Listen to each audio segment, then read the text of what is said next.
শকুন উপাখ্যান। শকুন আমাদের সমাজের একটি অবিচ্ছেদ্য অঙ্গ ছিল সেদিন পর্যন্ত।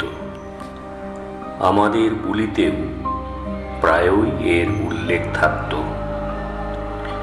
যেমন কেউ কাউকে অভিশাপ দিলে সঙ্গে সঙ্গে উত্তর পেত, শকুনের অভিশাপে গরু মরে না। বা ধরে নেওয়া যাক মধ্যবয়সী পুরুষ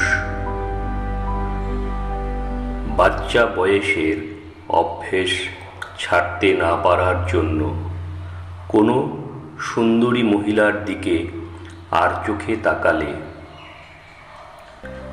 শালা শকুনটা কেমন করে তাকাচ্ছে দেখেছিস, এইসব মন্তব্য শুনতে হতো।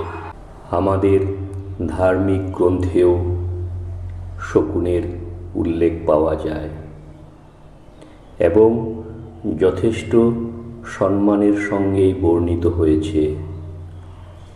উদাহরণস্বরূপে রামায়ণের দুই ভাই জটায়ু ও সম্পিতের আখ্যান, ওদের বীরত্ব ও ত্যাগের গল্প। প্রথমে ওরা একে অপরের প্রতিদ্বন্দ্বী ছিল। একবার ওদের মধ্যে প্রতিযোগিতা হলো, কে বেশি উঁচুতে উঠতে পারে।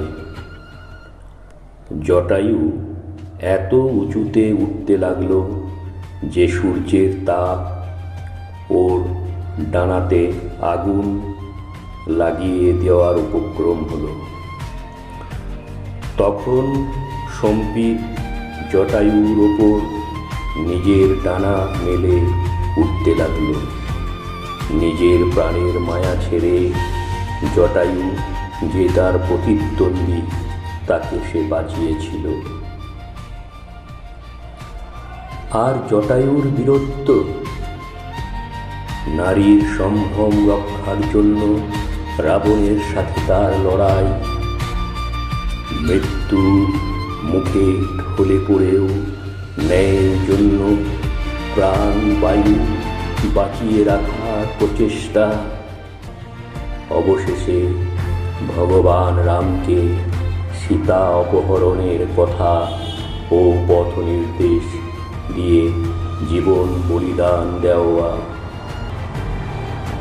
শকুনের চরিত্র তখন যোগাত্মকই ছিল। শকুনের মহানতা পরবর্তীকালে ঋণাত্মক চরিত্র হিসেবেই পরিণত হতে লাগল। কেননা পরবর্তীতে আমরা প্রাকৃতিক ভারসাম্য রক্ষায় সব প্রাণী, সব উদ্ভিদের প্রয়োজন এটা ভুলতে বসলাম। বিবিধতা বলেও একটি ব্যাপার আছে, এসবও ভুলতে বসলাম। এই সমাজ শুধু আমার মতনই হবে ভাবতে শুরু করলাম। শকুনের যে সমাজে কত মূল্য ভুলে গেলাম, বা যেহেতু আমরা টিকে আছি তাই শকুন আছে না বিলুপ্ত হবার পথে, তাতে কি বা এসে যায়। শকুন সব গলিত সব খেয়ে ফেলে এবং পরিবেশ পরিষ্কার পরিচ্ছন্ন রাখতে সাহায্য করত। এখন আকাশে শকুন দেখতে পাওয়া যায় না, কিন্তু ডানাহীন দুই ঠ্যাঙের শকুনের হঠাৎ প্রাদুর্ভাব হয়েছে সমাজে। এদের সংখ্যাও হু হু করে বাড়ছে।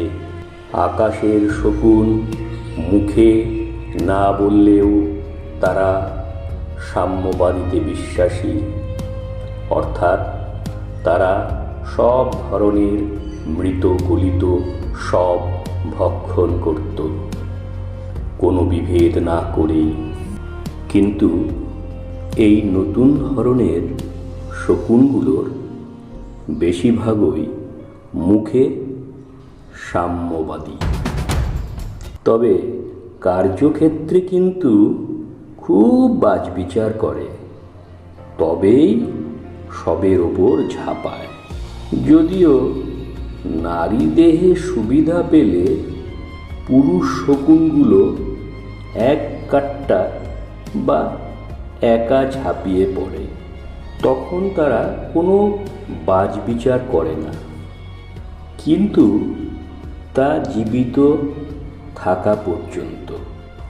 মৃত্যু হয়ে গেলেই স্ত্রী এবং পুরুষ সব শকুনই ঝাঁপানোর চেষ্টায় থাকে, তবে যথেষ্ট বাজ বিচার করে তবেই এগোয়।